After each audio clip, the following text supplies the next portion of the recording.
how the sound got its letter. The Alphabet King was feeling miserable. "I've been working all day, and I cannot find a shape for the sound," he sighed. "These clever vowels that make more than one sound are so difficult. As in umbrella, or U as in unicorn, but it must have just the one shape. And I forgot to collect the post. Sam, could you go and get it from the delivery box at the gate, please? It's raining, so you'd better take an umbrella." "All right," said Sam, hopping up from the desk. Sam opened the door of Alphabet Castle and looked out. It was already dark, and the moon was in the sky. Clouds were scudding past, making scary shadows in the courtyard. Sam hesitated in the doorway. It was very quiet. Suddenly he heard footsteps.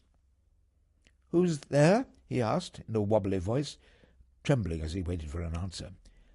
The footsteps came nearer, getting louder.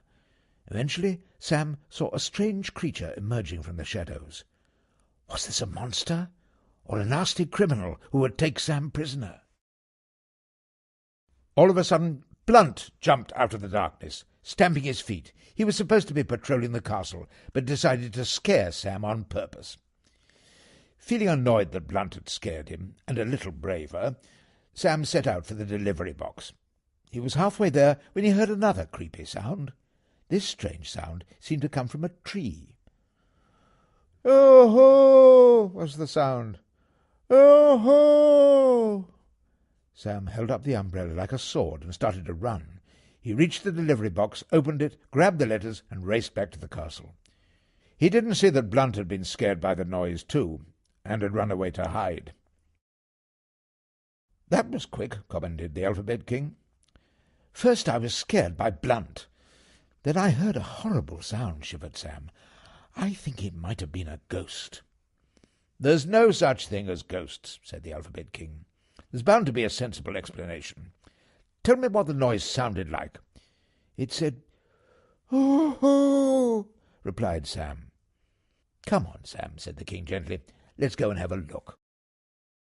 Sam felt braver with the Alphabet King and Lucy beside him. Soon after leaving the castle, they heard the sound, "Ooh-hoo!" It came from a nearby tree. "That's the sound," whispered Sam. The Alphabet King asked quietly, "Sam, do you know what that is?" "No," Sam whispered back. "It's an owl," said the King, still in a low voice. "Let's keep quiet, and we might see it." Lucy spotted it first. "There it is," she whispered excitedly. They looked at the owl for a long time, and the owl looked back at them solemnly, with its huge eyes. It had a cup-shaped body and pointed ears. The children didn't feel scared any more, now that they could see what had made the noise. As they returned to Alphabet Castle, Lucy had an idea. "The owl could make the shape for the sound," she said excitedly. "What?" said the Alphabet King and Sam together. "Are children meant to draw an owl every time they want to write the letter?" asked the Alphabet King, completely mystified. "No," said Lucy, pulling out a piece of paper to show them what she meant. "We draw a cup shape to be like the owl's body, starting at the top and going down round the loop and up the other side." "I think that might fall over," said Sam. "Perhaps you should give the shape a leg to steady it." "Okay," agreed Lucy. "I'll just follow the line down again to make the stand." The Alphabet King opened the book of letters. "This letter will be called U," he announced, feeling much happier now. Using a red pen, he wrote the vowel U on a blank page. Then he began to make the magic for a capital U. Slowly he wiggled his fingers and then made a pulling movement. Suddenly there was a flash and a bang from the book of letters. There on the opposite page was the capital U, plenty big enough to stand up by itself and start names or sentences.